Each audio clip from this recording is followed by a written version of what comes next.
நம்முடைய மகாபாரதத்தின் கதையில 8ஆம் நாள் போர் சருக்கத்தை பார்த்துட்டு வந்தோம். 8ஆம் நாள் போருக்கு என்ன நடந்தது அப்படிங்கிற சுவாரஸ்யமான விஷயங்களை, அந்த போர்க்களத்திலே யாருக்கும் சண்டை நடந்தது, எப்படியெல்லாம் ஒவ்வொருத்தரும் சண்டை போட்டுக் கொண்டார்கள் அப்படிங்கிறத சொல்ல, அந்த 8ஆம் நாள் போர் யாருக்கு வெற்றிகரமாக அமைந்தது, யாருடைய பாதிப்பு அதிகமாக இருந்தது, அதெல்லாம் நம்ம பார்க்க போறோம். இப்ப 8ஆம் நாள் போரிலே பீமனை, எப்போதுமே துரியோதனனுடைய குறிக்கோள் பீமன் தான். பீமனை தாக்கி அவனை கொன்றுவிட வேண்டும் அப்படிங்கிறது துரியோதனனுடைய குறிக்கோள். மற்ற சகோதரர்களுக்கு அவனை சிறைபிடித்தால் போதுங்கிற மாதிரி எண்ணம், அதாவது பீஷ்மாச்சாரியர் உட்பட. ஆனா துரியோதனனுக்கு மட்டும் இப்படி ஒரு கருத்து என்னன்னா, பீமனை தூக்கிடணும், அப்பனா ஒரு எலிமெண்ட் குறைஞ்சிடும், அடுத்தது விஜயன் என்று சொல்லக்கூடிய அர்ஜுனன் யாராவது வச்சு, அதுக்குதான் கர்ணனை வச்சிருக்கான். அவனுடைய கணக்கு என்ன, கர்ணனை அர்ஜுனனை கொல்லுவதற்காகவே தயார் செய்து வைத்திருக்கிறான். இப்ப அவனை வச்சுக்கலாம், அவனை அடிச்சுடுவோம். அப்ப அவங்க 2 பேரும் பார்த்துட்டா மிச்சம் 3 பேர் என்ன பண்ணிடலாம், சரண்டர் பண்ணிடலாம், வளைச்சு பிடிச்சு உள்ள வச்சுடலாம் அப்படிங்கிறது துரியோதனனுடைய எண்ணம். ஆகவே பீமனை தாக்குவதற்காக வரான். இப்ப என்ன பண்றான்னா, அவன் தனியா வரல, அவன் துணைவரோடு, அதாவது அவனுடைய தம்பிமார்களோடு கிளம்பி வரான் அவனை தாக்குறது அப்படின்னு. அப்போ எல்லாரையும் கூட்டிக்கிட்டு அவனுடைய தம்பிமார்கள் சிலரை கூட்டிக் கொண்டு துரியோதனன் பீமனை நோக்கி வரான். தொலைவில் கடல் துணைவரே துணைவராக, வெண்சூரை போல், அப்படியே இந்த சூறாவளி எப்படி வருமோ அது போல இப்படி சுழண்டுகிட்டு வரான், அப்படி பறந்து வரான் பீமனை தாக்குறதுக்கு. கொலைவில் கையன் பிறைப்ப கூற வாளியன் தேறினான். தேர்ல வரான் அவ்வளவு ஃபாஸ்டா. யாரை நோக்கி? வாயுபுத்திரனான பீமனை நோக்கி. மலை விலங்கு தோல் வீமனை வளைத்து வந்து, மலை போல தோள்களை உடைய பீமனை என்ன பண்ணிருக்காங்க, சுத்தி வளைச்சிருக்காங்க. தேர் எதிர் திளைத்து தலை விலங்களும் அரசு என தரும் பலம்புரி தாரினான். என்ன பண்ணா, எல்லாரும் சேர்ந்து அவனை தாக்குகள் அப்படின்னு சொல்லி எல்லாரும் அவனை தாக்குறாங்க.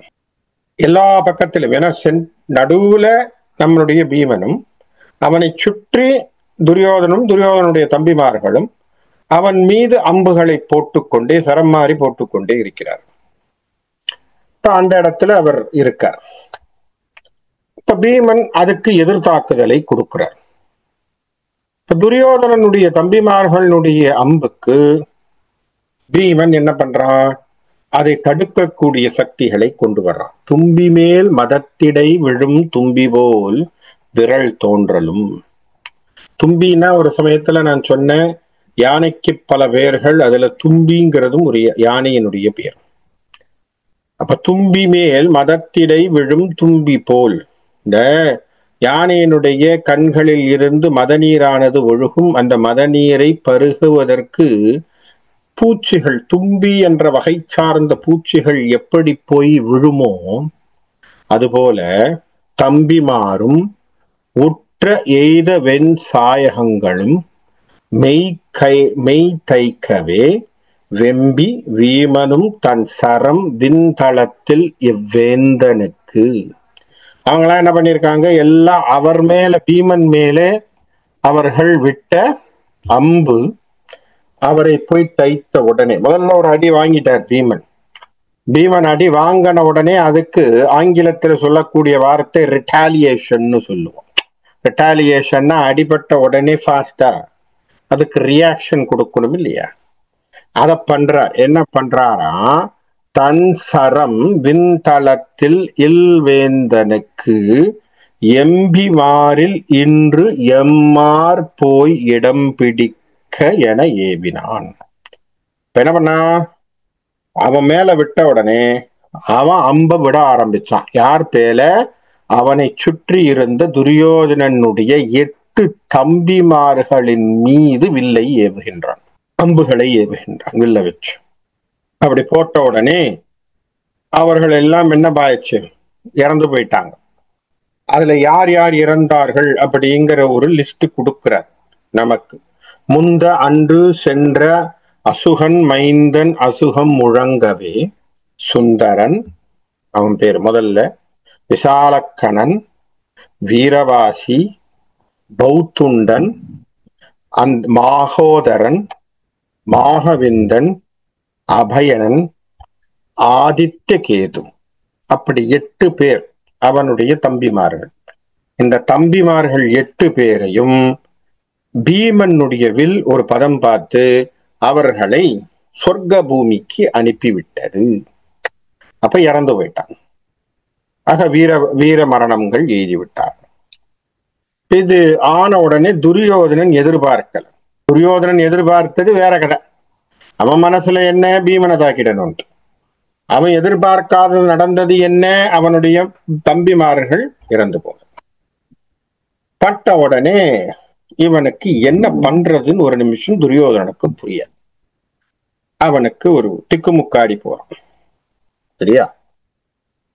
அற்ற கந்தரம் உயிருடனும் அந்தரம் புகத்துள்ளவும். அப்படின்னா என்ன அப்படின்னா, தலை அறுபட்டு கீழே விழுந்தார்களாம். அவங்க துடிச்சு கீழே விழறத பார்த்த உடனே துரியோதனனுக்கு தாங்க முடியல. இற்ற பேர் உடம்பு அவனி மேல் அடுத்த வில்லுடன் விழவும். எப்படியானது அந்த வில்லு அற்று கீழே விழுதோ அதுபோல் உடம்பு தனியா தலை தனியா துண்டி போய் விழுது. பீமன் விட்ட சரத்தினாலே தம்பிமார்கள் 8 பேர், துரியோதனனுடைய தம்பிமார்கள் 8 பேர் சிரம் துண்டிக்கப்பட்டு இறந்து போகிறார். உற்ற தம்பிமார் மாய்த்தல் கண்டு உள் உடைந்து போய். இப்பதான் துரியோதனனுக்கு வலினா என்னன்னு தெரியும் இல்லையா? இது நாள் வரைக்கும் அவன் வாழ்க்கையில சோகத்தை ரொம்ப பெருசா பார்க்கல. ஏன்னா ராஜா வீட்டு கண்ணுக்குட்டியாவே இருந்துட்டான் இல்லையா? அவன் எப்ப பார்த்தாலும் அவன் கேட்கறதெல்லாம் நடக்கிற மாதிரி, அவனுக்கு சொல்றதுக்கும் செய்யறதுக்கும் அவன் மாமா வேற பக்கத்திலே இருந்து தூண்டி விட்டதும், இவன் சொல்ற சொல் அங்க நடக்கிற மாதிரி அவன் அந்த அரசவையிலே இவன் தான் கோலோச்சிக்கிட்டு எல்லாமே இருந்ததுனால இவன் வாழ்க்கையிலே துயரம் என்கின்ற அனுபவத்தை கொஞ்சம் கூட பார்த்தவன் அல்ல. எங்க பார்த்திருக்கான்? பார்க்கவே இல்லையே. அவனுடைய சரித்திரத்துல அந்த போர் வரைக்கும் அவன் பார்க்கல இல்லையா? அதே பஞ்சபாண்டவர்கள் எல்லா விதத்தையும் பார்த்து வெளியில வர்றான். காட்டுல கிடக்குறாங்க, உயிருக்கு போராடி உயிர் தாக்கப்படுமோன்னு சொல்லி அரக்கு மாளிகையிலிருந்து ஓடி வெளியில ஓடினவங்க இல்லையா? அங்க போய் ஒரு நாட்டுல போய் உட்கார்ந்துகிட்டு ஒரு வறியவர்கள் போல் பிராமணர்கள் போல் வாழ்ந்தார்கள்.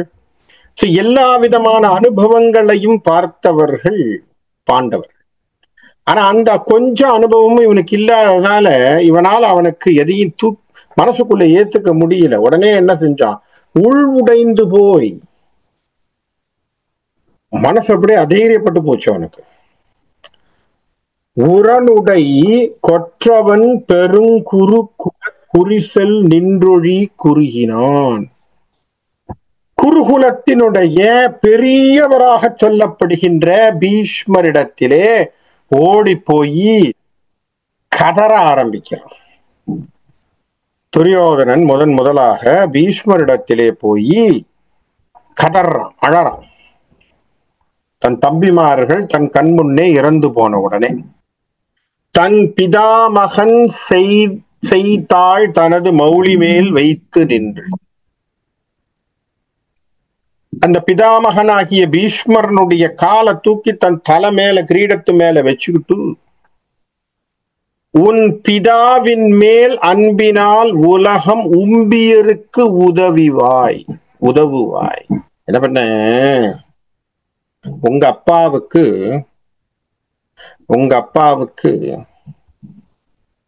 மச்சகந்தி அப்படின்னு ஒரு சொல்லக்கூடிய, ஏன்னா அப்பா சந்தனு, அதை நமக்கு ஏற்கனவே பார்த்தோம் இந்த கதை.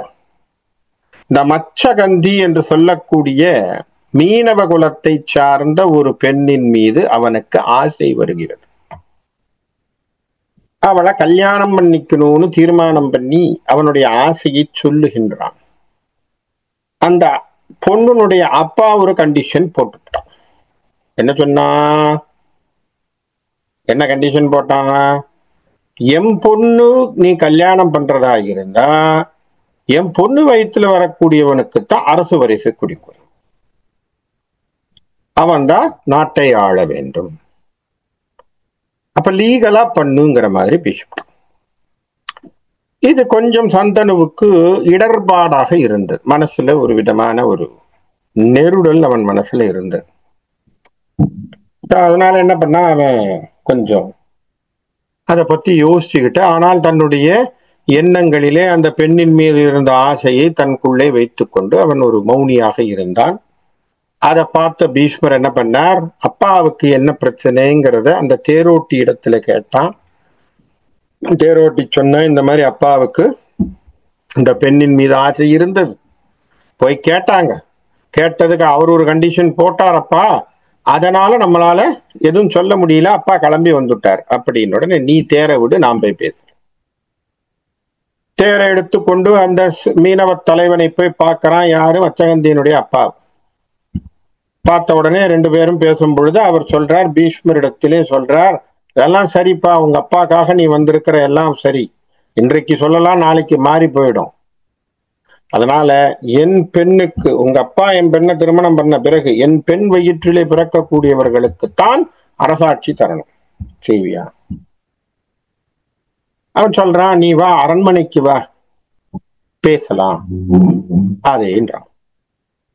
வந்துகிட்டே இருக்கும் பொழுதே அவன் மனசுல இன்னொரு கேள்வி வந்துட்டுது. என்ன நினைச்சான், சரி இவன் இன்னைக்கு என் பொண்ணுனுடைய பிள்ளைக்கு அல்லது பெண் வயிற்றிலே பிறக்கக்கூடிய பிள்ளைக்கு கொடுப்பான்னு சொன்னா, நாளைக்கு இவனுக்கு கல்யாணமாகி வேற ஒரு குழந்தை பிறந்தா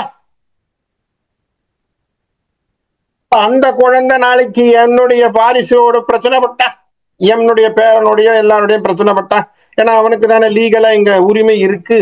இப்ப பேரன் உள்ள வர்றேன்னு சொல்லிவிட்டான்னா என்ன பண்றதுன்னு மனசுல வந்து, இல்ல இல்ல இந்த கல்யாணம் சரிப்பட்டு வராது, ஏன்னா உனக்கு ஒரு வாரிசு வந்துட்டுதுன்னா நான் என்ன பண்றதுங்க பீஷ்மரிடத்தில். அதுதான் எப்பவுமே என்னன்னா, சாமி வரம் கொடுக்கும், ஆனா அது மேல ஒரு நம்பிக்கை இருக்காது நமக்கு. அதை டெஸ்ட் பண்ணி பார்க்கணும். நம்ம முட்டாள்தான், அவ்வளவுதான், வேற ஒண்ணும் இல்லை. அது கொடுத்துருக்கும், பாவம் ஸ்வீட்டா இருக்குன்னு வச்சுக்கோன்னு யாரோ கொடுத்துருப்பான். அத கையில வாங்கியிருக்கோமே, அது அந்த பெரிய பிரசாதமா கிடைச்சிருக்கேங்கிறதெல்லாம் நமக்கு கிடையாது. கொடுத்த சாமானையும் டெஸ்ட் பண்ணி பார்க்கறதுங்கிறது நம்மளுடைய புத்தி, இந்த மனுஷ இயல்பு. அது பத்தாதுங்கிற மாதிரி தான் மனசு எப்ப பார்த்தாலும் குறுகலாவே யோசிக்கும். இத வேற இவர் சொன்ன உடனே அவன் அழகாக சொன்னான், நீ அரண்மனைக்கு வான்னா எல்லாரையும் நிக்க வச்சான்.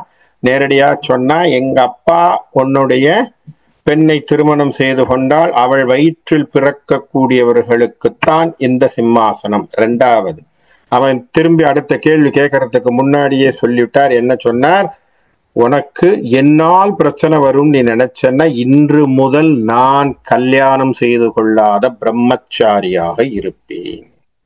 அதுதான் பீஷ்ம சபதம்னு சொல்றேன்.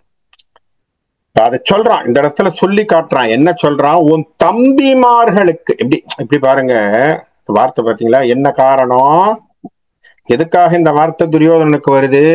தர்மன் மூத்தவன், இவன் இளையவன் இல்லையா? இவன் மனசுல இருக்கிறது தானே வருது. எப்படி நீ உன் தம்பிக்கு விட்டு கொடுத்தியோ, அப்பனா என்ன அர்த்தம், தர்மன் விட்டு கொடுக்கணும்னு அர்த்தம். இவருடைய கதை இதுதான். தர்மன் இத தெரிஞ்சுக்கிட்டு தர்மன் விட்டு கொடுக்கணுங்கிற மாதிரி. உன் பிதாவின் மேல் அன்பினால் உலகம் உம்பியருக்கு உதவுவாய். என் பிதாவும் நீ, என்னுடைய அப்பாவும் நீ, யாயும் நீ, என்னுடைய தாயும் நீ என்று இருத்தனன் எம்பிமார் முன் பிதா மருந்து என்னும் அம்முதல்வனால் முடிவு எய்தினர். என்னுடைய தம்பிமார்கள் 8 பேர் என்ன ஆனாங்க, அந்த தர்மனுடைய சகோதரன் ஆகிய பீமனினால் மாண்டு போனார்கள். சொல்லிட்டு சொல்றான், நீ வினைத்தலை சேனையின் தலைவன் ஆகி முன்னிற்கவே அதே மாதிரி எப்படி இதுதான் பாருங்க என்னன்னா அப்படி தூண்டுறது. என்ன தூண்டுறது? நீ சேனாதிபதியா இருக்கும்போது இப்படி நடந்து போச்சு. புரியுதுங்களா உங்களுக்கு? நீ சேனாதிபதியா இருக்கும்போது இப்படி நடந்து போச்சு. நீ வினைத்தலை சேனையின் தலைவனாகி முன்னிற்கவே நீ நிற்கும் பொழுதே வீவு எனக்கு வேறில்லை, நான் வேற யார போய் கேட்பேன் என்று எண்ணினேன் என வேந்தர் வேந்து ஓவியத்தின் மெய் உணர்வு அழிந்து உள் அழிந்து கொண்டு உரை செய்தான் வாவி நித்திலம் எனவே மலர்ந்த கண்கள் நீர் மல்கவே. இப்பதான் துரியோதனன் கண்ணிலேருந்து உண்மையா கண்ணீர் வருது. கண்ணிலேருந்து அழறான், கண்ணிலேருந்து கண்ணீர் வருது. என்ன? தன்னுடைய சகோதரர்கள் இறந்து போனார், அதுவும் நீ போர்ல சேனாதிபதியாக இருக்கும் பொழுது உனக்கு முன்னாடி இப்படி நடந்து போச்சு, எனக்கு நான் என்ன பண்றது? இதுக்கு மாற்று இல்லையே. அப்படின்னா என்ன அர்த்தம்? இவனுடைய கதை என்ன? பீஷ்மர் போய் அவனை தாக்கணுங்கிறதா விஷயம், வேற ஒண்ணும் கிடையாது. அப்படி தூண்டி விடணும்ங்க. அழகான பீஷ்மருக்கும் துரியோதனுக்கும் நடக்கக்கூடிய அருமையான வாதங்கள். அப்போ பீஷ்மர் ஆரம்பிக்கிறார். இரங்கல் நீ சிறிதும் ஐய, வருத்தப்படாத. எரிபடை எடுப்பதும் யாரும் உரங்கள் போய் அமரில் சாகாது உய்த்தனர். ஏப்பா, கையில வாள் எடுத்து சண்டைக்கு போய் போர்ல நின்னா சாவுங்கிறது தீர்மானம் தானடா, இல்லையா?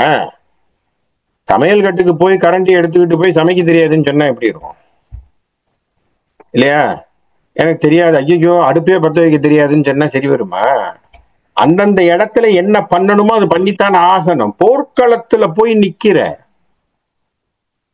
இல்லையா? போரினுடைய ஆயுதங்களை ஏந்திருக்கிறாய். அப்ப அப்படி ஏந்தி இருக்கின்ற பொழுது சண்டைன்னு வந்தா சண்டை வரத்தானப்பா செய்யும். அந்த போரிலே அமரில் சாகாது உயிரை விடாம இருந்தவன் அவன் சொல்லு பார்ப்போம். யார் இருந்தாங்க தெரியுமா? உயிர்தனர். யாரு? ஓட அன்றே ஓடி போனவன் வேணா பொழைச்சிருப்பான். இப்படி தப்பிச்சு ஓடுறான் பாத்தியா, சண்டைக்கு போய் சண்டை போட முடியலையேன்னு சொல்லி தப்பிச்சு ஓடுறானே, அவன் வேணா பொழைச்சிருக்கலாம். கரங்களால் அயிலால் வாழாள் தம் பகை செகுத்து தாமும் சிரங்கள் வேறு உடல்கள் வேறாகி கிடப்பதே செல்வம் அம்மான். உலகத்துல வீரம் என்னடா? என்ன தெரியுமாடா வீரம்? வாளால் வேளாள் வில்லினால் அறுக்கப்பட்டு சிரங்கள் கொய்து உடம்பு தனித்தனியாக கிடப்பது தாண்டா உலகத்திலேயே பெரிய செல்வம். இது போர்க்களத்தினுடைய நியதி. இதை பார்த்துட்டு அழுவுற அப்படின்னா என்ன அர்த்தம்? பீஷ்மர் சொல்லாமல் சொல்கிறார், துரியோதனனை வீரம்னு வந்தாச்சு, போருக்கு வந்துட்டேன், பயப்படுறியோ? இது பயம்தானே பேசிக்கா. இவன் மனசுல ஒரு பயம் இப்ப வந்துட்டு. என்ன பயம்? மரண பயம் இருக்கு. தம்பிமார்களை அடிச்சிருக்கான்னா நாளைக்கு நம்மளை அடிச்சிருவாங்கிற ஒரு பயம் அவன் மனசுல இருக்கு. அப்ப அவன் சொல்றான், பயப்படுறியா? அது கேட்காம கேட்கிறாரு. ஏன்னா போருன்னு வந்த பிறகு, சண்டைன்னு வந்த பிறகு வாழை தூக்கி வேலை தூக்கி ஈட்டியை தூக்கி நின்னா அடுத்தவன் அடிக்கதான் செய்வான். கை போகும் கால் போகும், போகத்தாண்டா செய்யும். போகாம சண்டை போட முடியுமா? போர்ல போய் நின்றுகிட்டு இல்ல என் மேல படாம நீ வில்ல போடு அம்ப போடு நான் சொல்லிட்டு இருக்க முடியுமா? முடியாது. அது கிடையாது. ஏன்னா இது போர். அப்போ ஆக்ரோஷமான தாக்குதல்கள் தான் நடக்கும். அப்படி இறப்பது செல்வம் தான் பீஷ்மர் சொல்லிட்டு அழகாக வார்த்தை. இது அருமையான ஒரு பிலாசாபிக்கல் வார்த்தைகளை சொல்றேன். இருதனம் படைத்த மக்கள் இன்பமும் அரணும் அஞ்சார். அந்த கையில செல்வம் வச்சிருக்கான் பாரு, மனசும் இருந்து செல்வம் வச்சிருக்கான் பாத்தியா, அவன் என்ன பண்ணுவான்? வாரி கொடுக்கறதுக்கு அஞ்ச மாட்டான், அறம் செய்வதற்கு அவன் அஞ்ச மாட்டான். அது மட்டும் இல்ல, இன்பமா சரி பரவாயில்ல அதை அனுபவிப்போம், காசு கொடு அப்படிங்கிறதுக்கு பயப்பட மாட்டான், இல்லையா? விருந்து எதிர் சிறிதும் அஞ்சார் மேம்பட வாழும் இல்லோர். நல்ல வீட்டுல இருக்கிறவன், நல்ல வீட்டினுடைய பண்பிலே வாழ்ந்து வந்தவன், வீட்டுக்குள்ள யாராவது கதவை தட்டி விருந்தினர்னு வந்தா ஐயோ வந்துட்டானேன்னு கதவை மூட மாட்டான். அவன் என்ன பண்ணுவான்? வாடா, வாங்க வாங்க வாங்க உட்காருங்க, சாப்பிடுறீங்களா, என்ன பண்றீங்க? விருந்தோம்பல் என்பது நம்முடைய மேன்மையான பழக்கம். இது எங்க பழக்கம்? நம்முடைய தமிழர்களுடைய பழக்கம். அதனாலதான் வள்ளுவர் விருந்தோம்பல ஒரு அதிகாரமே வச்சிருந்தார். அப்ப அழகா சொல்றாரு பாருங்க. இதுதான் இது இங்கேதான் நம்ம பார்க்கணும். ஏன் வில்லி பாரதத்தை நம்ம படிக்கிறோம்னுட்டு. நம்முடைய கலாச்சாரம், அறம் செய்வது கலாச்சாரம், நம்முடைய பண்பாடு, நம்முடைய முறை. காசு இருக்கிறவன் அறம் செய்வான். நல்ல குலத்திலே நல்ல வீட்டிலே பிறந்து மேன்மையான மக்களுடைய குணத்தோடு, மேன்மைனா காசு இருக்கிறவன் மட்டும் இல்ல, மேன்மையான குணத்தோடு இருப்பவன். அதனால்தான் சொன்னார் என்ன, மேம்பட்டு வாழும் இல்லோர்னா.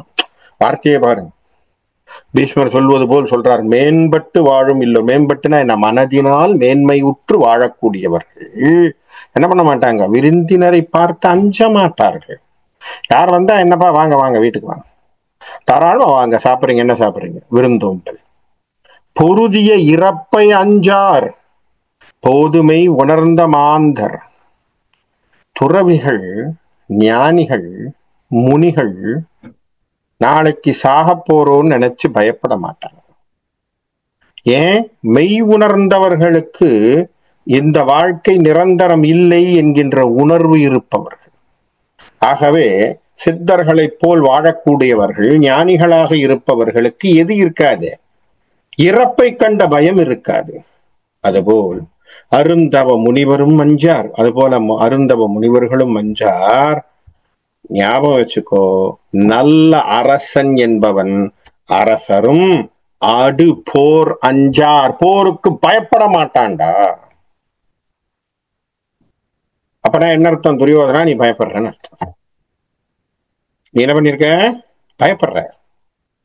அங்க உன்னுடைய தம்பி இறந்த உடனேயே உனக்கு பயம் வந்துடுச்சு.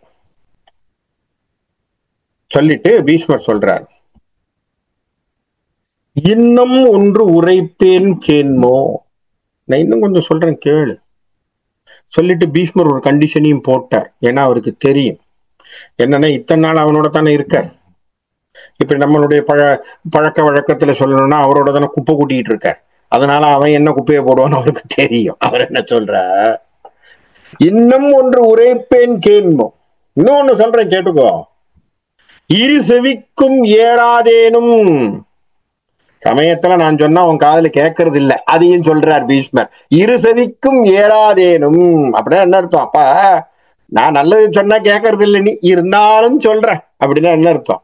அப்ப எப்பயும் கேட்டது இல்லைன்னு அர்த்தம். இருந்தாலும் சொல்றேன்.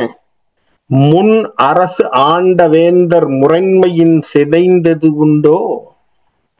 முன்னாடி அரசர்கள் ஆழ்ந்தவர்கள் எல்லாம் எங்கேயாவது முறை மாறி அறங்கள் மாறி வாழ்ந்தார்களா? உன்னுடைய முன்னாடி இருந்த மூதாதையர்கள் மண் அவை தன்னில் அழகாக சொன்னா, ஏன் அரசவையிலே முரண்மை மாறி நீ வாழ்ந்த அப்படிங்கிறதுக்கு சொல்றான். பாருங்க எந்த இடத்துல அழகாக சொல்கிறார். இது சொல்றார் மட்டும் இல்ல, உன் குறையை சுட்டி காட்டுவதற்கு பீஷ்மர் தயங்கவில்லைங்கிறது தான் இந்த இடத்துல நம்ம ஒரு குறிப்பா எடுத்துக்கணும். என்ன சொல்றார்? முன் அவை தன்னில் நின்ற மாசு இலா வடமீன் போல்வள் தன் இரு கண்ணீர் இன்னம் இவைகளோ தருவது அம்மா.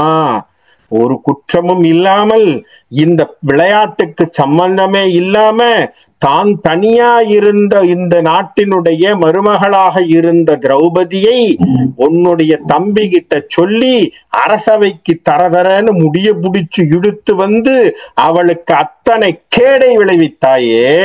அவ அழுத கண்ணீர் இத்தோடு நிறுத்திடும்னு நீ நினைக்காதேன்னு. பீஷ்மர் கொடுத்த வார்த்தையை பாத்தீங்களா? தான் இரு கண்ணீர் இன்னம் இவைகளோ தருவது அம்மா. இவ்வளவுதான், நீ நினைக்காத, இதுக்கு மேலையும் போகுது. அப்படின்னா என்ன அர்த்தம்? துரியோதனா, நீயும் வாழ்வது உறுதி, நானும் வாழ்வது உறுதி. ஏன்னா உம்புருட்டு நான் சண்டை போடுறேன், அதனால நானும் போறேன், நீயும் சாக போற. அதனால அஞ்ச வேண்டாம், பயப்படாது. இன்னொன்னு ஞாபகம் வச்சுக்கோ, என்ன ஆச்சு தெரியுமா? நீ பண்ண முட்டாள்தனம். கால்வரு கவனமான் தேர் கண்ணனும் கனபாக மால்வரு கழுழி வேகமாவலன் சகுனியும் நூல் வரு பழுது இல் கேள்வி நும்பியும் நீயும் இந்த நால்வரும் குறித்த எண்ணம் நாளையே தெரியும் ஐயா. உன் பக்கத்துல இருந்து போதனை செஞ்சவங்க யாரு தெரியுமா? யாரு? கால்வரு கவனமான் தேர் கண்ணனும். அப்படி தேர ஓட்டக்கூடியவன் என்று சொல்லக்கூடிய கர்ணன் உன்னுடைய நண்பன். உன் பக்கத்திலேயே இருந்து உனக்கு அறிவுரைகளை சொல்லிக் கொடுத்த உன்னுடைய தாய்மாமன் சகுனி. உனக்கு நீ என்ன சொன்னாலும் செய்யக்கூடியவனாக இருந்த உன்னுடைய தம்பி துச்சாதனன். நீ நால்வரும் நீங்க வச்சிருக்கக்கூடிய எண்ணம் என்ன எண்ணம்? தருமனை பஞ்சபாண்டவர்களை வீழ்த்தி இந்த ராஜ்யத்தை எடுத்துக் கொள்ளலாம் என்று நீ வைத்திருக்கக்கூடிய எண்ணம், அதனுடைய ரிசல்ட், அதாவது அதனுடைய முடிவு என்னங்கிறது உனக்கு தெரிய வரும். டிக்ளரேஷன் என்ன? பீஷ்மர் கரெக்டா சொல்லிட்டார், போரிலே நீ தோற்பது உறுதி. போரில் நீ ஜெயிக்க போறது இல்லை. ஏன் ஜெயிக்கல? ஏன்னா நீ தான் கேட்கறது இல்லையா? அவர்தான் சொல்லிட்டாரு, இரு செவியும் ஏறாதேனும். இப்பாவது கேட்கதான் தெரியல, ஆனா சொல்றேன், இரு செவியும் ஏறாதேனும். உனக்கு கேட்கறது இல்லை. இன்னும் பிற டேமேஜ் நடந்தது உனக்கு. என்ன தெரியுமா? நல்லவர்கள் எல்லாம் உன் பக்கத்துல இருந்தார்கள். நீ போட்ட கஷ்டம், நீ போட்ட விஷயத்தினால வெளியில போனாங்க. என்ன அர்த்தம் சொல்றார்? விதுரனும் வெண்சொல் ஆற்றான். நீ பேசின பேச்சுல விதுரன் என்ன பண்ணார்? நான் போட அவனுக்கு போருக்கு வரமாட்டேன், தன் கையில இருந்த வில்ல உடச்சு தூக்கி போட்டு போயிட்டேன். ஏன்? நம்ம புள்ள பேச்சு அப்படி தன்மையா எங்கேயும் பேச மாட்டான். அதனாலதான் துரியோதனன் மாதிரி இருக்கக்கூடாதுன்னு சொல்றது. ஒரு கம்யூனிகேஷன்ல பேசுறோம்னா 4 பேரை இழுத்துக்கிட்டு வர தெரியணும், அரவணைச்சுக்கிட்டு வர தெரியணும் இல்லையா? திமிர்தனமாவே பேசிட்டு இருக்கக்கூடாது.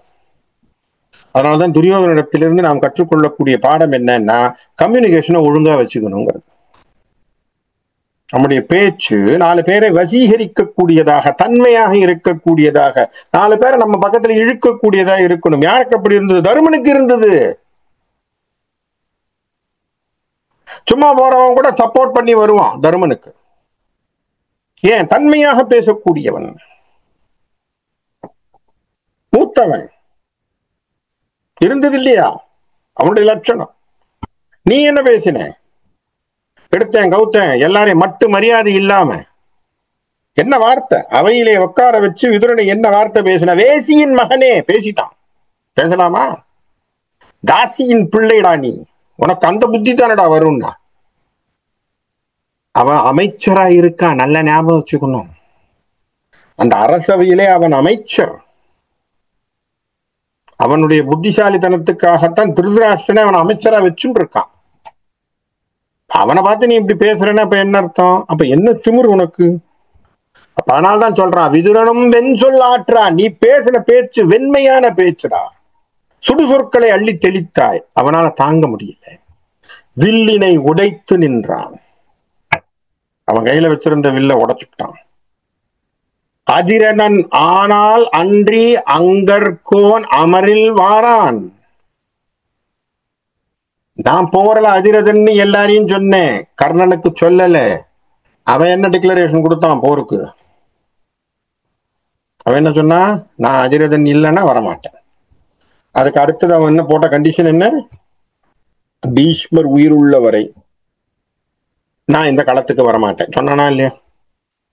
பீஷ்மர் உயிர் உள்ளவரை நான் இந்த களத்துக்குள்ள வந்து சண்டை போட மாட்டேன். அவர் இறந்த பிறகு என்ன கூப்பிடுன்னு கிளம்பி போயிட்டான். அப்ப கர்ணன். அப்ப அதிரதன் ஆனால் அன்றி அங்கர்கோன் அமரில் வாரான். 2வது அடி. முதல்ல விதுரன் வரல. முதிர் படை விசையனும் வீமன் 3 அமர் புரியும் காலை எதிர் இனி நானும் நீயும் அல்லாது அங்கு இலக்கு வேறு யார்? அந்த படை அவ்வளவு பெரிய படையை வச்சிருக்கிற நீ, எவ்வளவு பெரிய படையை வச்சிருந்தாலும் விஜயனும் வீமனும் எதிர்பக்கத்துல நின்னாங்கன்னா அவனை தாக்கு பிடிக்கிறதுக்கு நீயும் நானும் தவிர வேற யாரும் ஒன்னும் பண்ண முடியாது. ஆகவே நாம தான் சமாளிக்கணும்னா, நாம தாக்கு பிடிச்சு சமாளிக்கணும். ஏன்னா கண்டிப்பாக வெற்றி அவர்களுக்குத்தான், அதுல மட்டும் இல்லை. ஆனா நாம தான் சமாளிக்கணும்.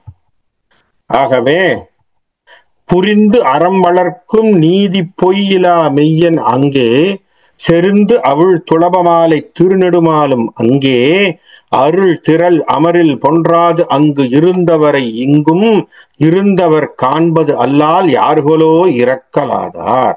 அப்பா ஏன் தெரியுமா, அங்கே அறத்தை வளர்க்கக்கூடிய, நீதியை வளர்க்கக்கூடியவனாக, நீதிமானாக இருக்கக்கூடிய மெய்யன் ஆகிய தர்மன் அங்கே.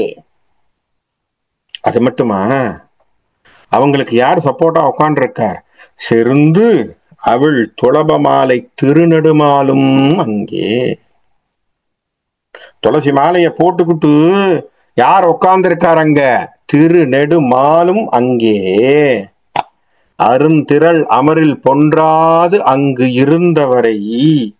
அப்போ அவ்வளவு உச்சமான, அவ்வளவு பவர்ஃபுல்லா இருக்கக்கூடிய அந்த இடத்துல விட்டுட்டு இங்க ஜெயத்தை கொண்டு வான்னு சொன்னா நான் என்னத்த பண்றது? ஆகவே எல்லாரும் இறப்பதுங்கிறது தீர்மானம். யார்களோ இறக்கலாதார். அவரோட சண்டை போட்டா, அப்பேற்பட்டவர்களோட சண்டை போடும் பொழுது யார் இறக்காம இருக்க போறா அப்படின்னு நம்ம பிள்ளைக்கு ஒன்னும் பேச முடியல. துரியோதனால் எதுவும் சொல்ல முடியவில்லை. ஏன்னா பீஷ்மர் இவ்வளவு கவுண்டர் பாயிண்ட் வச்சிருப்பாருன்னு இவன் யோசிக்கல. அப்படி இந்த வார்த்தைகள் எல்லாம் சொன்ன உடனே நம்ம கொஞ்சம் அப்படி ஸ்டன் ஆகி போனான். சரி, என்னதான் இருந்தாலும் நம்ம பிள்ளையாச்சே, அவனுக்கு கொஞ்சம் தட்டியாவது கொடுக்கணும் இல்லையா? அதுக்கு பீஷ்மர் சொல்றார், விடுக, நீ கவலை வேண்டாம், போனா போயிட்டு போ, கவலைப்பட, மேல் உனக்கு உறுதி சொன்னேன். சரி, நான் உனக்காக ஒரு சமாதானம் சொல்றேன். முடுகவாள் அமரில் சென்று முன் முனைத்தாரை இன்றே அடுக மற்றொன்றில் ஒன்றில் ஆங்கு அவர்தன் கையால் படுகவா என்று தேர்மேல் சென்றான் பருதி போலவன்.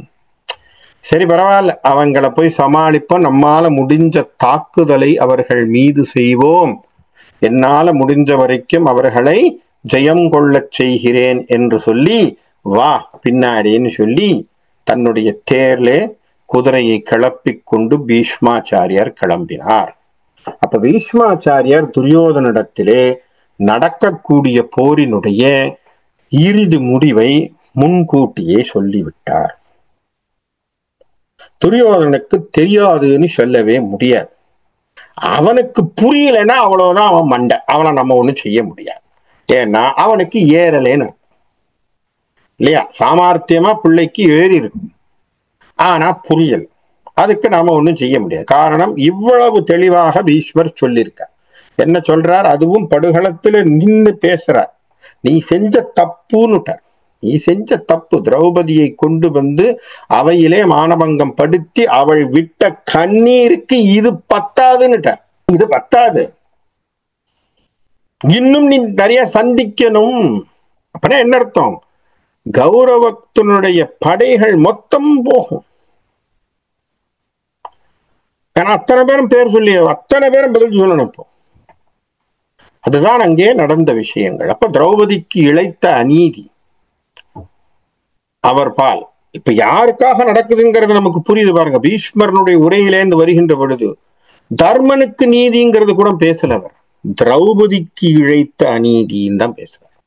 அப்போ ஒரு பெண்மை அங்கே கொடுமை செய்யப்படுகின்ற பொழுது அதனுடைய தாக்கம் அந்த ராஜாங்கத்தை கொள்கிறது இல்லையா? அப்ப எவ்வளவு பெரிய உன்னதமான ஒரு கருத்து நம்மளுடைய தமிழ் மரபுக்குள்ளே பொதிந்து வைத்து இந்த மகாபாரதம் என்கின்ற கதையின் மூலமாக, ராமாயணம் அப்படித்தான ஒரு பெண்ணின் பொருட்டு கதை தானுங்களே. விமென்ஸ் லிபரேஷனை பத்தி 1008 பேசுறோமே இன்னைக்கு. இதெல்லாம் வால்மீகியும் வியாசரும் பார்க்காததா? ஒரு பெண்ணின் பொருட்டு தானுங்களே ராமாயணமே. வால்மீகி என்ன சொல்றான்? சீதையினுடைய சரித்திரத்தை சொல்லுகின்றேன் என்று சொன்னான். ராமன் கதையை பேசுறேன்னு சொல்லல, சீதையினுடைய சரித்திரத்தை சொல்றேன். அப்ப பெண்ணினுடைய உயர்வை கொடுத்திருக்காங்க பாருங்க. நம்முடைய புலவர்களும் நம்முடைய மகான்களும் மகரிஷிகளும் பெண்ணுக்கு எவ்வளவு வலிமை சேர்த்திருக்கிறார்கள். அவளுக்கு ஒரு அநீதி நடக்கின்ற பொழுது ராஜாங்கம் தாக்கப்படுங்கிறது 2 இடத்திலையும் காட்டியிருக்கான் இல்லையா? இதெல்லாம் நம்ம புரிஞ்சுக்க வேண்டிய விஷயங்கள். ஏதோ இதிகாசம் மேலாப்ப படிச்சோம், ராமாயணத்தை படிச்சோம், கை தட்டணும் வெளியில வரப்படாது. என்ன கருத்து சொல்லுது, எதை பதிவு செய்கிறது, எந்த ஒழுக்கத்தை பேசுகிறது, இதெல்லாம் தான் நம்ம யோசிக்க வேண்டிய விஷயம். அதைத்தான் சொல்றார் பீஷ்மர், நீ பண்ணது தப்புடா. பாஞ்சாலியை கொண்டு போய் நடுச்சபையில நிறுத்தி வச்சு அவ அழுதா. இவன் என்ன பண்ணிருக்கலாம்? தருமனை அப்பவே காட்டுக்கு போன்னு சொல்லி அனுப்பி விட்டுருக்கலாம். சரி, முடிஞ்சு போச்சு. நீ உனக்கு அவன் போயாண்டான்னு நினைச்ச, ரைட். உன் திமிர்தனத்தை நீ ஏன் பொண்ணு கிட்ட காட்டின? அங்கதானே பிரச்சனை. அவளுடைய வைத்தறிச்சலும் அவளுடைய கண்ணீரும், அந்த கண்ணீருக்கு நீ இவ்வளவு பதில் சொல்ல வேண்டியதா இருக்கு இல்லையா? அதனுடைய தாக்கம் தான் இவ்வளவு. அதுதான் சொல்றான். அப்ப பீஷ்மர் இந்த வார்த்தையை சொல்கின்றார். அப்ப பீஷ்மருக்கே அந்த வலி இருந்திருக்கு அப்படிங்கிறது நமக்கு வெள்ளி பாரதத்தின் ஊடாக தெரிகிறது. பீஷ்மருக்கு அந்த வலி இருந்திருக்கு, இந்த பெண்ணுக்கு நடந்த அநீதிங்கிறத சொல்லிட்டு போறாங்க. இப்போ இதெல்லாம் நடந்த உடனே இப்ப இந்த சைடு போருக்கு வரும். கடோத்கஜனும் அரவான் என்று சொல்லக்கூடிய அர்ஜுனனுடைய பிள்ளை 2 பேரும் மாய உருவெல்லாம் செஞ்சு சண்டை போடுறதுல பெரிய வல்லவர்கள், நமக்கு தெரியும். ஏன்னா 2 பேருக்கும் அரவான் நாககன்னிக்கு பிறந்தவன், உலோபி என்கின்ற நாககன்னிக்கு. கடோத்கஜன் இடும்பி என்கின்ற அரக்கிக்கு பிறந்தவன். அதனால 2 பேரும் இந்த மாயைகள் எல்லாம் செய்வார். என்ன பண்றாங்க 2 பேரும்? ஒருத்தர் அழகா ஒரு யானை மேல உட்கார்ந்து இருக்கிற மாதிரி ஆரம்பிச்சு கடோத்கஜன் பார்த்தா, அப்படி பாத்தீங்கன்னா பல யானைகள் அப்படியே கடோத்கஜனா அப்படி என்ன சொல்றது, இன்னைக்கு இந்த காலத்துல இந்த கேமரா ஷாட் எல்லாம் பண்ணுவாங்களே சினிமால, இந்த ஹீரோ வர்றதா வில்லன் பாப்பா பார்த்தா பல பல ரூபத்துல வர்ற மாதிரி இருக்குமே, அந்த மாதிரி எல்லாம் பண்ணிருக்காங்க கடோத்கஜன். ஒரு யானை மேல உட்கார்ந்த மாதிரி இருந்தா பார்த்தா பல யானை மேலேயும் கடோத்கஜன் உட்காந்து வர்ற மாதிரி இருக்கு. இவங்களுக்கு ஒன்றும் புரியல, என்னடா இது ஒருத்தனை சமாளிக்கிறதே பெருசுன்னா இத்தனை பேர் வர்றாங்களே, இவங்களுக்கு ஒரே தலைவலி. அதே மாதிரி அங்க இவர் என்ன பண்றா அப்படின்னா, 1000 வடிவாய் முந்தி அரசர் பேர் அணியை எல்லாம் தோய் இருட்டு பிழம்போடு உற்ற சேனையாம் புயலில் தோன்ற மாயிரு விசும்பில் தாரகனும் என மாய்த்து வந்தான். அப்படி 1000 உருவங்கள் கொண்டு வர்றான். ஒரு பக்கத்துல இவன் இப்படி, இன்னொரு பக்கத்துல ஒரு புடை இவன் போர் செய்ய ஒரு புடை உரகக்கண்ணி அருளுடை மைந்தன். உரகக்கண்ணி என்றால் உரகம்னா இது பாம்பு. உரகக்கண்ணியினுடைய அருளுடை மைந்தன் பிள்ளை, நாககண்ணியினுடைய பிள்ளை, என்னில் 1000 உருவாகி, நல்லா ஞாபகம் வச்சுக்கோங்க, 1 இல்ல 2 இல்ல, அவன் ஒரு 1000 உருவம் எடுக்கிறான். என்னவா எடுக்கிறான்? அதைத்தான் அழகா சொல்றான் பாருங்க. அதான் வில்லிபுத்தூரார் சொல்றத நமக்கு புரியுற மாதிரி ஒரு கதை சொல்றார். என்ன சொல்றாருன்னா, 1000 உருவாகி இரு புடையின் போர்வேந்தர் எலிகள் போல் ஏங்கி. என்னன்னா, பாம்புக்கு எலிதான் எற இல்லையா? பாம்புக்கு எலி எற. இவன் 1000 பாம்பா நிக்கிறான். அவன் எதிரில் நின்ன அத்தனை படை வீரர்களாகிய மன்னர்கள் எலி போல் நின்றார்களாம். அப்பனா என்ன அர்த்தம்? இவன் பாம்பை போன்ற வேடத்தோடு நிற்கிறான். ஏன்னா இவன் பாம்பின் பிள்ளை, நாககன்னி, அதனால பாம்பினுடைய பிள்ளை. இவன் 1000 பாம்புகளா நிக்கிறான். ஆக அத்தனை பேரும் அங்க எலி மாதிரி நிக்கிறாங்க. அவன் யானை மேல ஒரு யானையில உட்கார்ந்து இருக்கிற மாதிரி தெரிஞ்சா 1000 யானையில உட்கார்ந்து இருக்கான். அவன் இதெல்லாம் வர்றான். பெருபடை உருண்டு போக பெருகில் வெம்பூசல் செய்தான். சண்டை போட ஆரம்பிச்சிட்டாங்க. ஒருத்தரும் சண்டை போட இப்பகல் முடியும் முன்னே யாரையும் முடிப்பேன் என்ன. இன்னைக்கு பாடுற பல பேரை தொலைச்சு விடுறேன்னு தானுங்க 2 பேரும். பை பகல் மகுட மைந்தன் பல பெரும் படையும் ஆக்கி அப்பகல் அடுவோர் செய்ய அன்று அமர் அழித்து மாய்ந்த மெய்ப்பகன் இளவல் வந்த வீமன் மேல் வெகுண்டு வந்தான். இது நடந்துகிட்டு இருக்கும் போது ஒருத்தன் அலம்புசன் அப்படின்னு ஒருத்தன் பேர். அவன் ஒரு அரக்கன். அவன் வர்றான். அவனுக்கு ஒரு பகை இருக்கு. யார் மேல் பகை அவனுக்கு அப்படின்னு சொன்னா பீமன் மீது பகை. ஏன் பீமன் மீது பகை அப்படின்னா அவனுடைய கதை என்ன அப்படின்னா ரொம்ப சிம்பிள். அவங்க காட்டுக்கு போன காலத்துல ஒரு பிராமணர்கள் வீட்டிலே பஞ்சபாண்டவர்கள் தங்கி இருப்பார்கள். இந்த கதை நம்ம பார்த்தோம். அப்ப என்ன ஆகும்னா அந்த கிராமத்துல ஒரு அசுரன் ஒருத்தன் இருப்பான். அவன் பேர் பகாசுரன்னு பேர் இல்லையா? இந்த பகாசுரன் என்ன பண்ணுவான்? டெய்லி அந்த வீட்டுல இருந்து சமைச்சு கொண்டு வந்து தரணும். எல்லாத்தையும் ஒரு வண்டி நிறைய வச்சு அவங்க வீட்டுல இருக்கக்கூடிய ஒரு புள்ளையும் அதுல போட்டு அனுப்பணும்.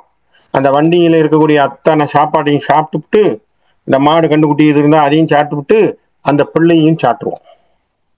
இது பகாசுரன் அப்படிங்கிறவனுக்கு டெய்லி நடக்கக்கூடிய ஒரு இது.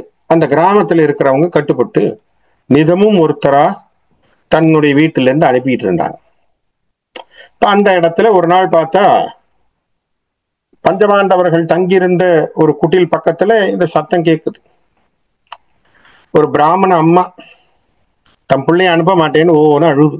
ஓராமான், ஐயோ என் பிள்ளை நான் அனுப்புவேனா? கூடாது, மாட்டேன். எனக்கு இருக்கிறதே ஒரே பிள்ளை, நான் என்ன பண்ணுவேன்?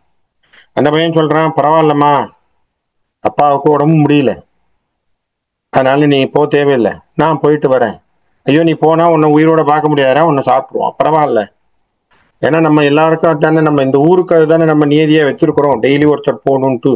அதனால நீ கவலைப்படாத, வீரமரணம் எய்தேன்னு நீ வச்சுக்கோ, பரவாயில்ல அப்படின்னு சொல்லி அந்த பிள்ளை அழுதுகிட்டு இருக்கும்போது பக்கத்துல இருந்த வீட்டுல சத்தம் கேட்ட உடனே குந்தி வந்தா. குந்தி எழுந்து வர்றான். என்ன என்ன நடக்குது, என்ன சமாச்சாரம்? இல்ல இந்த மாதிரி இந்த நாட்டுல இந்த ஊர்ல இருக்கக்கூடிய பிரச்சனை இது. அப்படியா, சரி விடு, என் புள்ள பார்த்துப்பான். அவன் உடனே அந்த அம்மா சொல்லுது, இந்த பிராமண பெண் சொல்றா, இல்ல இல்ல இல்ல இல்ல, என்னம்மா நீ இப்படி சொல்ற? உன் புள்ள போனாலும் உன் புள்ளையும் சாவடிச்சிரும். அப்ப சொல்றா, உனக்கு ஒரே புள்ள, எனக்கு 5 புள்ளம்மா, ஒருத்தன் போனாலும் பரவாயில்ல, எனக்கு பிரச்சனை இல்லை. இன்னொன்னு, என் புள்ளை யாரும் எவனாலும் எதுவும் செய்ய முடியாது, ஆகவே நான் என்னுடைய பிள்ளைய அனுப்புறேன். இன்னொன்னு, உன் பிள்ளையா நினைச்சுவேன் என் பிள்ளைய, பீமனை.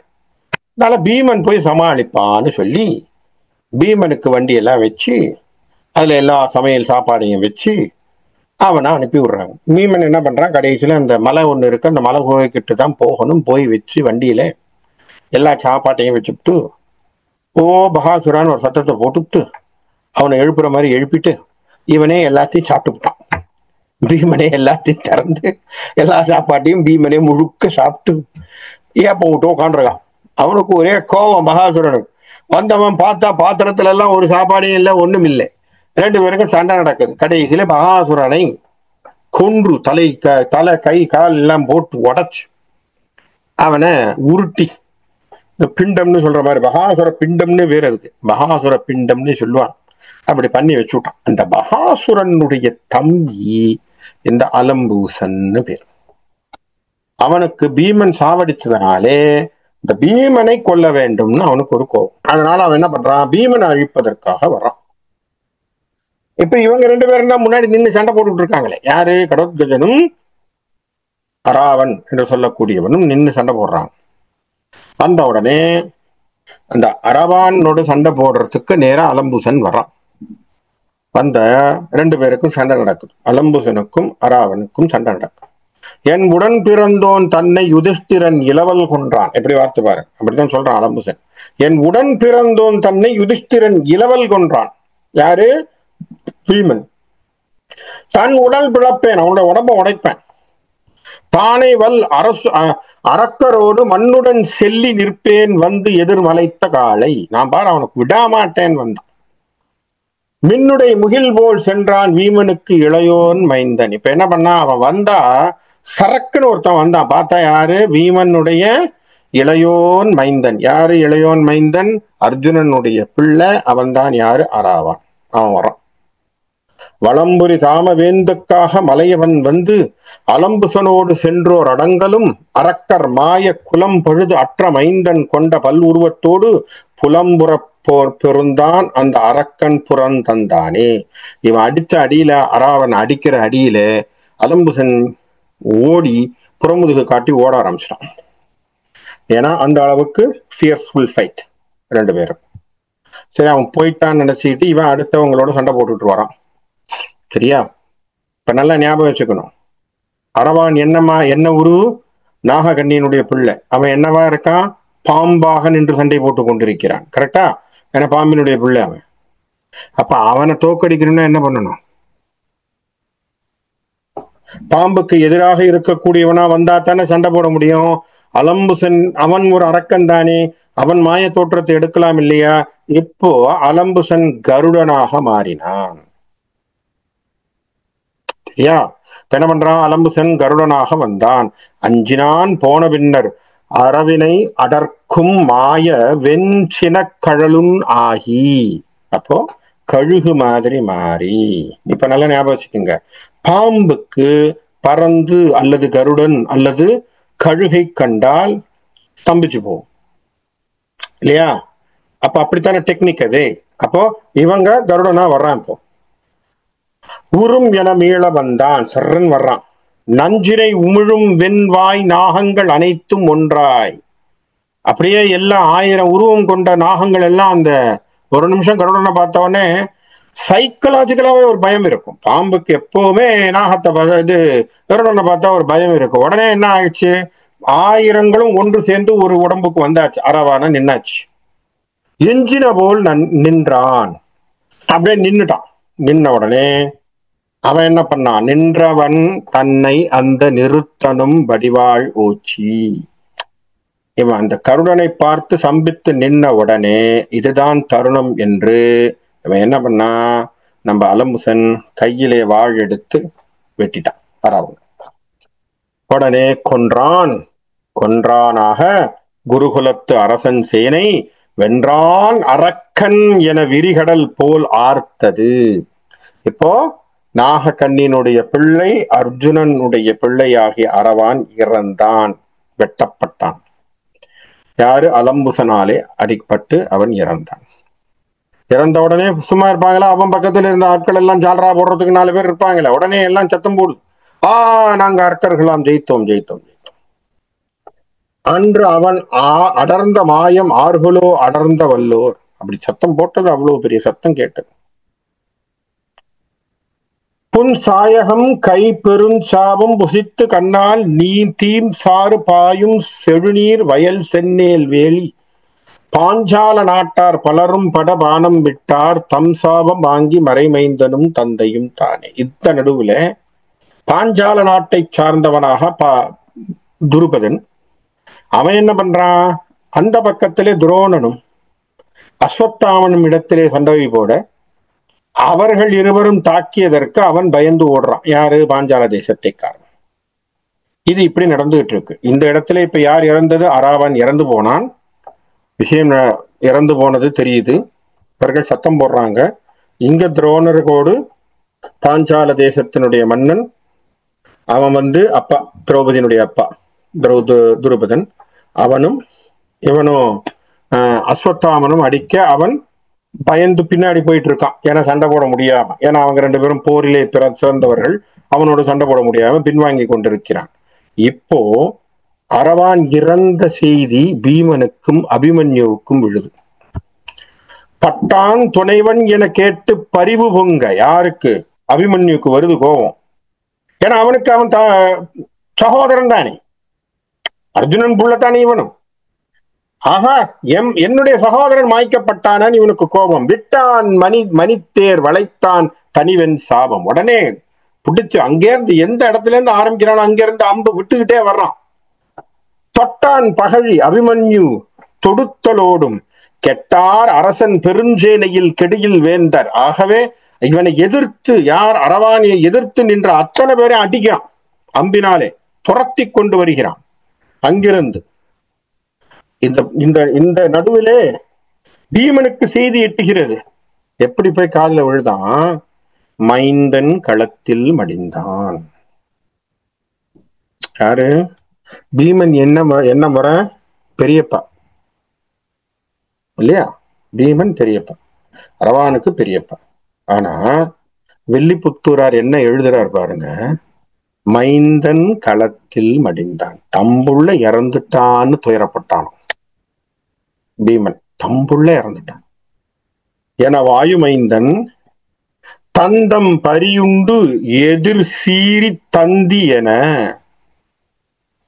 அப்படி கோவப்பட்ட யானை மாதிரி சீறிக்கிட்டு வெந்து அங்கம் முற்றும் மனம் தீ எழ மேல் நடந்தான். போறான், கட்ட கட்ட கட்ட கடன் வர்றான் சண்டைக்கு. இப்போ சிந்தும் திகழ எழுந்தும் திரள் சிங்கமானான். இப்ப அப்படியே கர்ஜிக்கின்ற சிங்கத்தை போல் வருகிறான். வந்தவன் சும்மா இல்லை, சினத்தோடு நம்மேல் வருகின்றனன் செம்மல் என்ன. இப்ப சும்மா இல்லாம இவங்களும் துரியோதனன் பக்கத்துல இப்போ அவனோட சண்டை போடணும் அப்படின்னு சொல்லி இனத்தோடு செல்லும் பிறைவாள் ஏற்ற எண்ணம் என்ன, மனத்தோடு இயந்த திரு தம்பியரோடு மன்னர் சனத்தோடு வந்தான் எதிர் சீறி தரணி வேந்தன். இப்ப துரியோதனன் திரும்பவும் தன்னுடைய சகோதரர்களோடு சேர்ந்து சண்டை போடுறதுக்கு வர்றான். வந்தா இந்த சமயத்திலே திரும்பவும் பீமன் சண்டைக்கு வந்து அழைக்கின்றதுனால அடிக்கிறான். யாரை? திளைத்தனர் அரசர் திகிரி கிரி என ஓடி வளைத்தனர் கனக வரைபோல் வருமன்னன் தன்னை உழைத்தனர் அனைவோர்களும் ஒரு ஒரு பானம் ஏவி துளைத்தனர் கிளைத்தனர் விளைத்தனர் அமர் துண்டு தேரார். இப்ப பீமனை அடிக்கிறதுன்னு இவங்க அடிச்சா இவர் அதுக்கேத்தாப்புல இவர் என்ன பண்றார்? எடுத்து எடுத்து எடுத்து இவரும் அடிக்க ஆரம்பிக்கிறார். அடிச்சதுல அவனுடைய பானம் அடித்ததிலே எடுத்தான் தன் ஒரு சிலை. இப்போ ஒரு அம்பை எடுத்து அடிக்கிறான் பீமன். எண்ணில் பானம் தொடுத்தான் அவர் மேல் இமை பொழுதில் சூழ்ந்தோரலை கெடுத்தான் அரசர்க்கு இளையோர் எதிர்கிட்டி மீண்டும் படுத்தான். இப்ப என்ன பண்ணான்? துரியோதனனுடைய அடுத்த 7 தம்பிமார்களை கொன்றான். முன்னாடி 8 பேர், இப்ப அடுத்த ஒரு 7 பேர். யாரு அப்படின்னா அநாதியக்கன், தீர்க்கநயனன், திம்மவாகு, குண்டலன், குண்டலதரன், கனகதுவசன், அப்புறம் கனகேந்தன் அப்படின்னு 7 பேர். இந்த 7 பேர்களை துரியோதனனுடைய தம்பிமார்களை பீமன் மீண்டும் சாய்க்கிறான். அவங்க ஒரு 7 பேர், முன்னாடி ஒரு 8, இப்போ ஒரு 7. 8ஆம் நாள் போரிலே இத்தனை பேர் காலி. துரியோதனனுடைய சேனையில முதல்ல ஒரு 8 பேர் காலி, இவங்க ஒரு 7 பேர் காலி. இந்த சைட்ல யாரு அடிவாங்கினது? அர்ஜுனனுடைய பிள்ளை அராவன் இறந்தார். அப்படியாக போய் விருகிறார். அவங்க எல்லாரும் கீழே விழுந்த உடனே நம்ம பையன் துரியோதனன் பயந்து போய் ஓடிட்டான். ஆஹா ஐயோ அப்படின்னு சொல்லி இவன் தப்பிச்சோம் பிழைச்சோன்னு அப்பேர் எழுவர் சிரம் எழும் எழுந்து துள்ளி மெய்ப்போர் எழிலி அகல் வாளிடை வந்து எல்லை ஒப்பேது என வாசவன் கேட்டலும் பொங்கல் விந்தை கைப்பேர் எழில் பைங்கழங்கு என்றான் கண்டவானோ.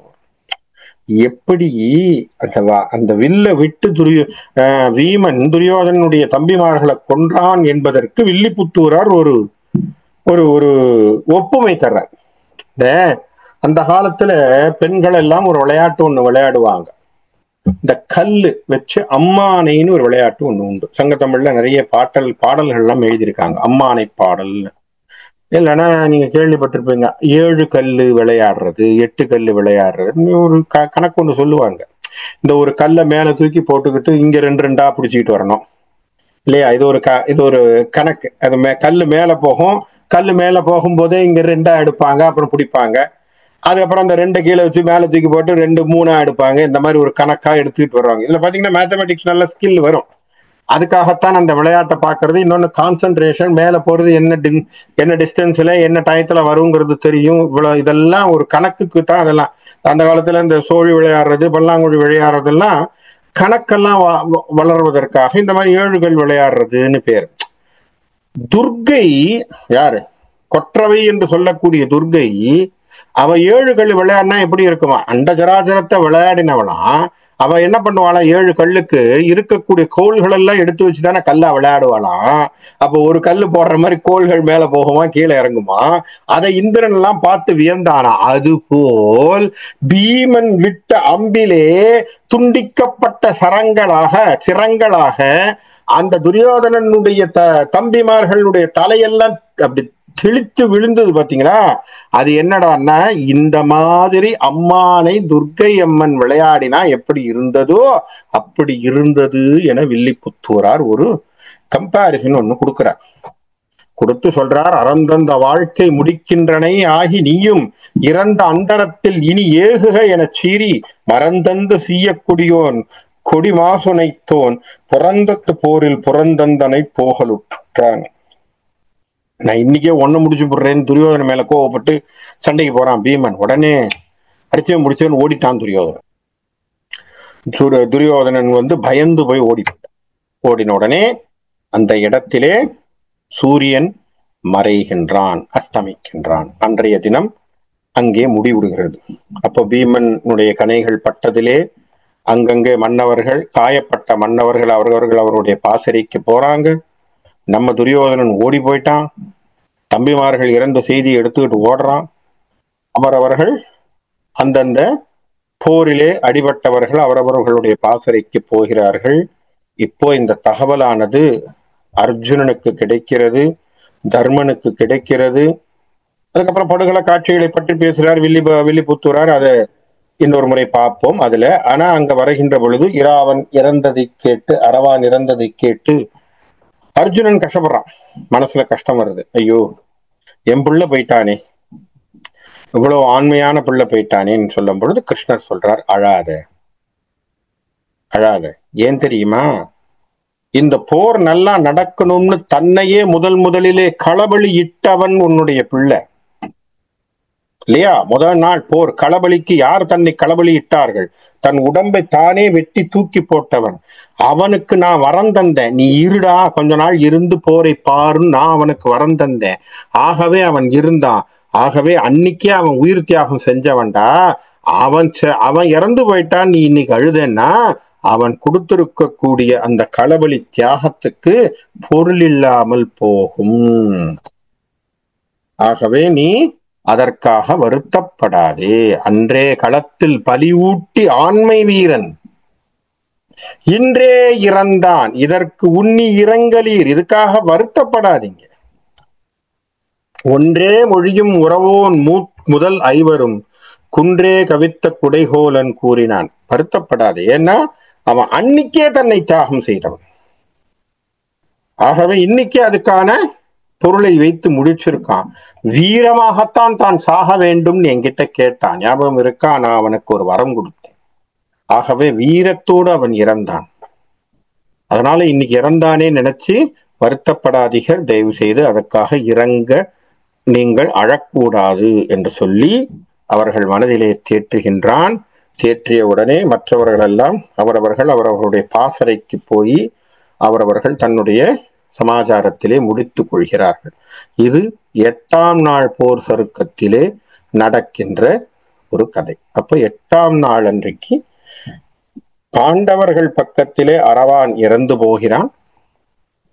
துரியோதனன் பக்கத்திலே பல சேதாரங்கள் ஏற்படுது. அது அவனுக்கு 8+7 கிட்டத்தட்ட அவனுடைய தம்பிமார்கள் இறந்து போறார்கள். ஆகவே இது அங்கே நடந்தது. இதை வைத்து துரியோதனன் மறுநாள் என்ன செய்ய போறான், மறுநாள் போருக்கு அவன் என்ன வியூகம் அமைக்க போறான், யாரை துணை கொள்ள போகிறான், எப்படி அவன் காயை நகர்த்த போகிறான் யுத்தத்திலே அப்படிங்கிறதெல்லாம் இனி வரக்கூடிய போர்கள காட்சிகள் அழகாக நம்மை கொண்டு செல்லும். ஏன்னா இனி 9 முடிஞ்சு 10ஆம் நாள் போரிலே பீஷ்மர் கீழே விழ போறார். இன்னும் ஒரு நாள் தான், 9ஆம் நாள் போர் மட்டும்தான் நிக்க போறார். 10ஆம் நாள் போரிலே அவர் உட்கார போறார். ஆகவே 10ஆம் நாள் போருக்கு மேல நீங்க பாத்தீங்கன்னா பீஷ்மர் கீழே விழுந்த உடனே களம் வேற மாதிரி மாறிடும். கடன்னு காய் நவுந்துரும். ஏன்னா அவர் இருக்கிற வரைக்கும் எல்லாம் ஒரு விதமா நிக்குது துரியோதனன் பக்கத்துல. இப்ப அவர் கீழே விழுந்த உடனே இன்னும் நிறைய ஓடி போயிடும். இப்ப அந்த விஷயங்கள் எல்லாமே நாம் வருகின்ற களத்திலே வரக்கூடிய படை சருக்கத்திலே பார்ப்போம்னு சொல்லி இன்னைக்கு 8ஆம் நாள் போர் சருக்கத்தை நம்ம முடிச்சிருப்போம்னு சொல்லி முடிக்கின்றேன். நன்றி, வணக்கம்.